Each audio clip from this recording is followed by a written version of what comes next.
Einstein, Stephen Hawking, Marie Curie, Nikola Tesla. What do all of these people have in common? They're all famous figures who are known for their contribution to society. So, what makes these people smart, and how can we make other children brilliant just like them? I wish I had a concrete answer for you, however, there's currently no solid evidence as to what makes some people more academically inclined and capable of these grand accomplishments. Still, we see numerous attempts in society to create what we hope is the next genius that will one day change the world. Parents send their children to expensive private schools, hire renowned tutors, or become extremely involved in their child's education, all in an attempt to create a future genius. Whether you believe in these techniques or not is your business. However, there's currently one program that attempts to create bright and clever minds that is instead harming our children. That program is the Gifted and Talented program. I personally was part of my elementary school's Gifted and Talented program, so twice a week, I was shipped off to a separate classroom with a small group of other children with the thought that we had a special gift, and if treated properly, we could become the next geniuses that would one day change the world. But now that I've gone through the program and there's been some time to see the effects, I'll act as Exhibit A on the question if Gifted and Talented programs actually work. Well, I'll be frank. While I consider myself a smart person, I don't think I've become the genius that the Gifted and Talented program, or GATE, wanted me to be. In fact, I'm not alone in this sentiment. Millions of children across the country and across the world are placed into these programs, but most don't become the change-making figures that the GATE program hopes for. In fact, most gifted children feel that they come out with disadvantages rather than any advantages. And furthermore, children who are left out of the program can also feel damaged. We are currently harming children by having a Gifted and Talented program, and potentially stopping them from becoming change-making figures. Today, I want to explain how Gifted and Talented programs are harming children, both inside and outside of the program. Additionally, I want to find an alternative that will uplift students rather than dragging them down. Let's start at the beginning. What are Gifted and Talented programs? According to the National Association of Gifted Children, the most common Gifted and Talented programs include accommodations in the classroom, grouping with students of similar abilities, acceleration, or even skipping a grade.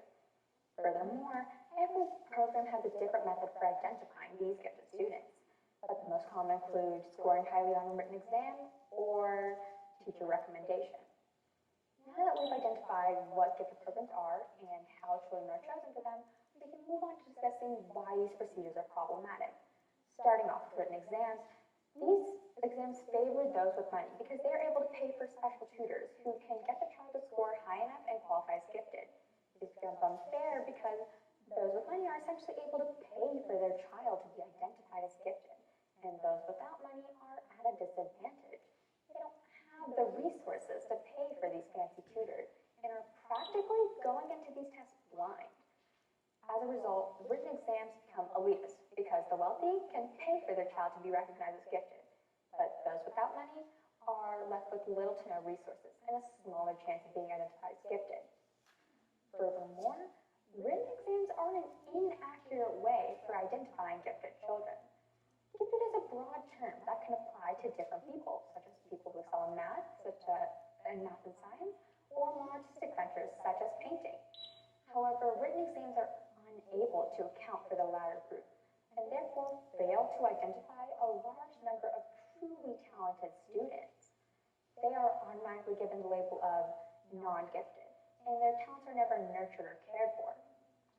And even students who do excel at something measured on a written exam can be given the label of non-gifted just because they have test anxiety or they simply miss the cutoff by a few points.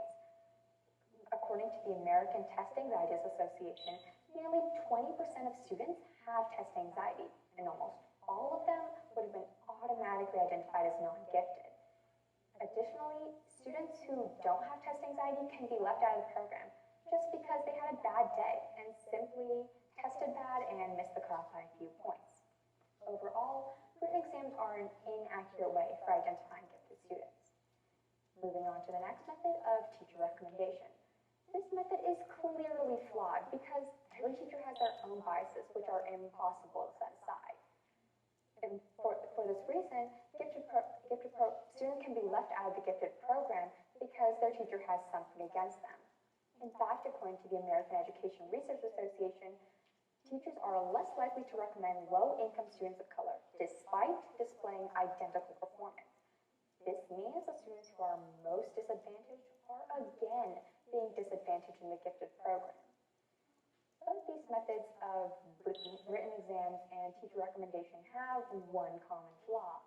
Even in an idealistic world where students aren't left out of the program, these methods group together moderately gifted and highly gifted students together. Moderately gifted and highly gifted students are two different groups. I need two different things. Moderately gifted students are students who simply display advanced talent, but just need more challenging work that takes into account the skills they already had. Highly gifted students are students who not only display advanced talent, but display talent at or near that of a professional. They don't just need more challenging work, but rather they need to skip a grade and devote a substantial amount of time to their gift. However, the current methods for identifying gifted students simply groups them together. This means that gifted programs either become too challenging too fast for moderately gifted students or become too easy for highly gifted students, to a point where their talents are never nurtured. Either way, one group of students is harmed. The damages that they receive from this can follow them throughout a lifetime. Many students who have gone through the gifted program often feel that they come out with disadvantages rather than advantages. For example, the program fosters the idea that gifted students have a natural ability. This makes gifted students feel that they don't need to make a real effort at school because they have a natural ability, which means that they will excel. This causes a problem because many former gifted students often have a superiority complex about school and feel as though they don't need to work for their intelligence. On the flip side, this can also cause low self-esteem. According to psychologists, many former gifted students have low self-esteem because they are used to being told that they will naturally excel. And when that doesn't happen, they have no way to cope. One former gifted student I talked to said she often feels like she has to strive for perfection, and when she doesn't achieve that, she feels as if she's failed. This has overall caused low self-esteem for her throughout her lifetime. Other former gifted students often quit activities that they don't naturally excel at, and this causes them to not develop a work ethic or the skills needed to learn complex topics. Additionally, according to the Institute for Educational Advancement, gifted students are more likely to have low social skills. They often feel alienated from their peers and often have social anxiety. These damages aren't just temporary. They follow children throughout their lifetime.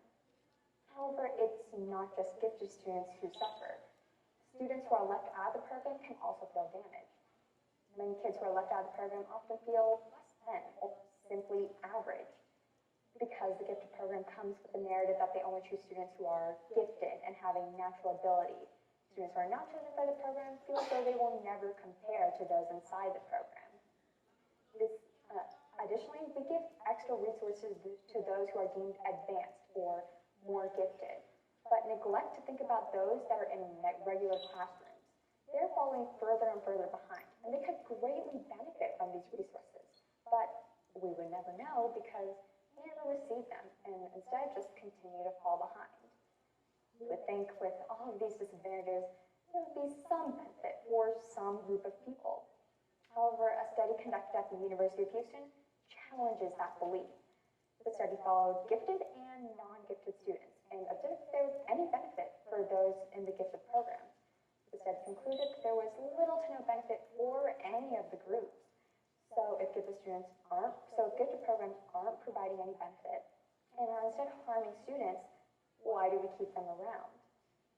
Gifted programs are damaging our students, and I believe that they should be eliminated.